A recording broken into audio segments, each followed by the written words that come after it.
नमस्कार प्रेक्षकांनो, हुकुमाची राणी या मालिकेच्या आजच्या जबरदस्त भागामध्ये आपल्याला पाहायला मिळतो इंद्राचा संताप, इंद्राचा रौद्ररूप. अक्षरशः इंद्राने मात्र भर कोर्टात 100 लोकांच्या पुढं कारखानीस वकिलाची चांगली गचांडीच पकडली.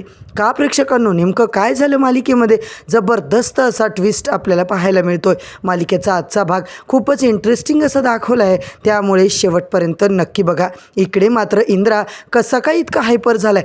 कोर्टामध्ये आबांविषयी वाईट साईट बोलणाऱ्या कारखानीसने असा काही शब्द आबांबद्दल वापरलाय आणि ते ऐकताच मात्र इंद्राचा रागच आता उफाळून आलाय आणि इंद्राने चक्क भर कोर्टात जजच्या समोर आपल्या त्या कारखानीसची मात्र कॉलरच पकडली आहे. होय प्रेक्षकांनो, आबा राणी त्याला विनंती करतात की नको इंद्रा, असं करू नको, परंतु इंद्राने मात्र त्याची गचांडी काही सोडलेली नाही आहे. कारखानीसने आणि विक्रांतने मिळून काय असा गेम केलाय की इंद्राला सुद्धा भर कोर्टात त्या कारखानीसला सॉरी बोलावं लागतं. होय प्रेक्षकांनो, कारखानीसला आता इकडे गचांडी पकडल्यामुळे इंद्राला मात्र भर कोर्टात जज साहेबांनी कारखानीसची माफी मागायला सांगितले आणि इंद्राने त्यांची चक्क माफीसुद्धा मागितली. आता नेमकं काय घडलंय, कोर्टामध्ये काय राडा झाला, हे सगळं पाहणं फारच इंटरेस्टिंग ठरणार आहे. हेच आपण आजच्या भागामध्ये पाहणार आहोत. तर मित्रांनो, आजचा भाग खूप इंटरेस्टिंग असा दाखवला आहे, शेवटपर्यंत नक्की बघा. चॅनलवरती नवीन असाल तर चॅनलला सबस्क्राईब करा, व्हिडिओला लाईक करा. तर मंडळी, आजच्या भागाच्या सुरुवातीलाच आपण काय पाहतोय, राणी आता घरामध्ये असते, सगळेच घरातले मेंबर असतात, सगळे राणीचं आता कौतुक करत असतात. इकडे मात्र इंद्रा राणीला म्हणतो, काय राणी, काय चाललंय? मालती आईला गिफ्ट दिलं तुझ्या, आबांना गिफ्ट दिलं तुझ्या, पण माझ्या गिफ्टचं काय? मला माझं अजून गिफ्ट मिळालेलं नाही आहे तुझ्याकडून. तेव्हा मात्र राणी लाजूनच तिकडून निघून जायचा प्रयत्न करते, पण इंद्रा मात्र तिला पकडतो. नाही राणी, तू माझी हुकुमाची राणी आहेस, तुला अजिबात मी आज सोडणार नाही आहे. आणि इंद्रा मात्र राणीला आता पक्का आवळूनच ठेवतो, तिला मिठी मारतो. राणी मात्र इकडे कावरी बावरी होते, सर नको ना प्लीज, अहो आबा मालती आई घरात आहेत, कशाला? इकडे मात्र प्रेक्षकांनो, या दोघांचा गोंधळ ऐकून आबा मात्र बोलतात, इंद्रा काय चाललंय? आणि इकडे इंद्रा मात्र राणीला सरळ धमकीच देतो, बघ तू गपचूप माझं गिफ्ट जर मला दिलं नाही आहेस तर मी घरामध्ये खूपच आता गोंधळ घालणारे, आरडाओरडा करून सगळ्यांना बोलवणारे. इंद्रा लगेच त्याची डोळे बंद करतो, राणी मात्र त्याला डोळे बंद करावे लावते. इकडे इंद्रा डोळे बंद करतो, राणी किचनमध्ये पळून जाते प्रेक्षकांनो, आणि तेवढ्यातच मालती आई तिकडे येतात. आता मात्र इंद्राला उल्लू बनवलेलं असतं राणीने. मालती बोलते, काय चाललं रे तुमचं चावटपणा, काय करतोस इंद्रा, तू इकडे डोळे लावून काय उभा राहिलास इथे? आई तू कधी आलीस? अगं मी काही नाही, मी प्राणायाम करत होतो, मेडिटेशन करत होतो, आणि तू इकडे कधी आली? अरे इंद्रा काय चाललंय तुझं? राणी मात्र आता गालातल्या गालात तिकडे हसत असते. राणी आता इंद्राला चांगली चिडवत असते आणि इंद्रासुद्धा इकडे चिडतो. तर मंडळी, सकाळी आता सगळेच तयार होऊन परत एकदा कोर्टाची तारीख असते म्हणून कोर्टाकडे जायला रवाना होतात.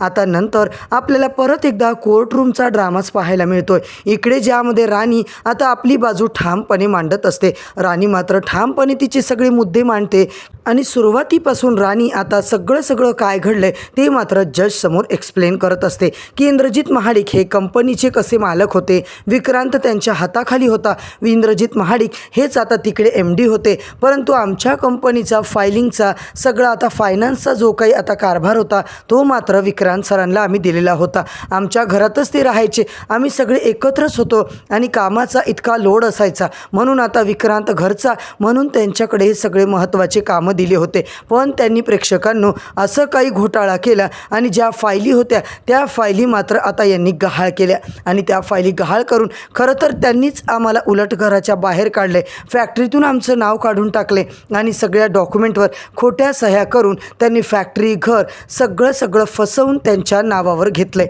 राणी असं बोलल्यानंतर ते मात्र बोलू लागतात, मग काय, आता काय घडलं, तुम्ही जरा डिटेलमध्ये मला सांगाल का? राणी मग सगळं सांगायला लागते की ऑफिसच्या ज्या काही फाईल्स होत्या त्याच्यामध्येच विक्रांत सरांनी घरच्यासुद्धा फाईल, फॅक्टरीच्यासुद्धा फाईल सगळ्या मिक्स केल्या आणि गडबड गोंधळ करत सगळ्याच फाईलवर इकडे इंद्रजित सरांच्या सह्या त्यांनी फसवून घेतल्या आणि वरून खरं तर आम्हाला काहीच घडलं नाही असंच त्यांनी दाखवलंय. लगेच कारखानीच बोलतो, असं अजिबात जज साहेब काही घडलेलं नाही आहे. आता तो बोलतो, मग काय घडलं तुम्ही तरी सांगा सविस्तर मला. तेव्हा मात्र आता तो बोलतो, कसं आहे माहिती आहे का, मी तुम्हाला सगळं डिटेल सांगतो. इकडे मात्र त्या दिवशी काय घडलं, वकिलाला बोलवून प्रॉपर्टी विक्रांतच्या नावावरती आता केली जात होती. स्वतःच्या मर्जीने इंद्रजित महाडिक हे देत होते आणि याचा पुरावा सुद्धा आहे. वकिलांना तो कटघऱ्यामध्ये आता इकडे बोलवतो आणि तो मात्र प्रेक्षकांनो त्याच वकिलाला प्रश्न विचारतो, तुम्ही सांगा बरं त्या दिवशी महाडिकांच्या घरी नेमकं काय घडलं. तेव्हा मात्र ते वकील जे कोणी आले होते इंद्रा आणि विक्रांतच्या घराच्या प्रॉपर्टीचे पेपर पाहायला त्यांनाच आता बोलवलेलं असतं आणि आबा महाडिक यांनीच मला आता डॉक्युमेंट करायला लावलेले असं तो वकील सांगतो. आणि तो जेव्हा म्हणतो हो स्वखुशीने त्यांनी हे डॉक्युमेंट तयार केले आणि स्वतःच त्यांनी तिकडे विक्रांतच्या नावावर केलं, इंद्रजितने सह्यासुद्धा केल्या, हे सगळं माझ्या समोरच घडलं. आणि तेव्हा मात्र हे असं बोलत आहेत की हे सगळं घडलंच नाही आहे. आता मात्र काय करायचं. राणी बोलते मला काहीतरी बोलायचं आहे आणि ती मात्र आबांना इकडे प्रेक्षकांनो विटनेस बॉक्समध्ये आता आणून उभं करते. मला सांगा आबा, तुम्हाला आता या वकिलांनी सांगितलं होतं का की प्रॉपर्टी विक्रांतच्या नावावर करायची आहे. तुम्ही त्यांना असं काही सांगितलं होतं का.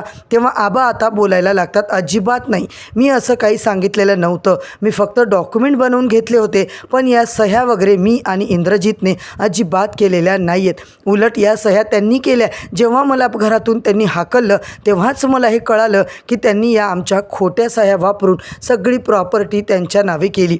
आता मात्र कारखानीस वकील उठतो आणि आबांची अशी काही खतरनाक उलट तपासणी करायला लागतो. तोच आबाला उलट सुलट प्रश्न आता विचारतो आणि तो आबांना पूर्णपणे आता गुंडाळून टाकतो. आबांची उलट तपासणी करतो आणि बोलायला लागतो की आबासाहेब तुमची साक्ष ग्राह्य धरली जाणार नाही आहे, कारण तुमचं आत्ताच मेंदूचं ऑपरेशन झालं आहे असं मी ऐकलेलं आहे. त्याच्यामुळे तुम्हाला काय आठवतं काय नाही हे आम्हाला आता विश्वास नाही आहे. त्याचमुळे तुमची साक्ष मात्र आम्ही कोर्टामध्ये ग्राह्य धरू शकणार नाही आहे. तुम्हाला आठवतं आहे का मागचं सगळं की तुम्ही विसरलात. मी तर असंही ऐकलं आहे की तुम्ही पूर्णपणे गोष्टी विसरलात.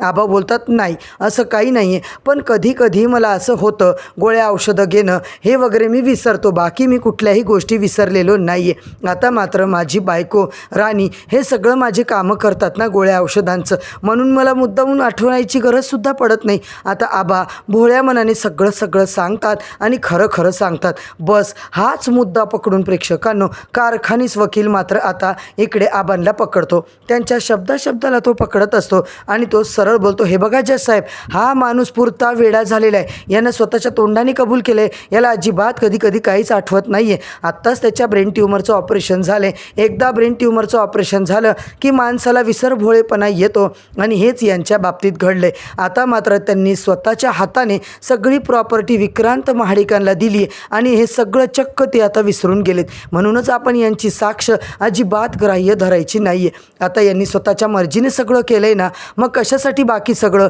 विक्रांत महाडिक यांच्या नावावर सगळी प्रॉपर्टी केली, फॅक्टरी केली आणि हे सगळं विसरलेत आणि माझ्या अशिलावर उलट हेच घाणेरडे आरोप लावत आहेत की तुम्ही आम्हाला फसवून सगळं केलं आहे. तेव्हा मात्र प्रेक्षकांनो कारखानीस वकील कुणाचंच काही ऐकायला तयार नाही आहे. इकडे मात्र तो आबांना नको ते बोलतो आणि एकच गोष्ट आता ऐकली आहे ती म्हणजे ही केस आता तुम्ही हरणार, माझ्या अशिलाला न्याय मिळणार आणि जज साहेब जे काही आहे ना आता तुम्ही तुमचा निर्णय सांगा.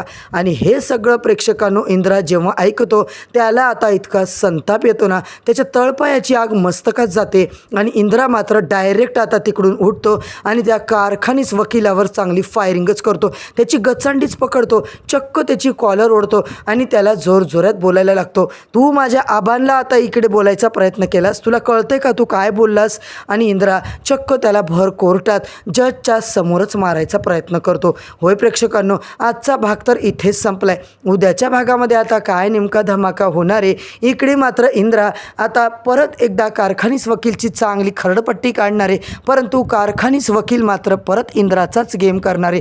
ते म्हणजे जजच्या पुढे तो आता परत सिम्पथी गेम करतोय आणि जज साहेबांना म्हणतोय, बघितलं जज साहेब, हा आहे इंद्रजित महाडिक, ही आहे याची रियालिटी आणि आत्ताच्या आत्ता माझा जो अपमान झाला आहे त्याच्याबद्दल यांनी माझी माफी मागितलीच पाहिजे.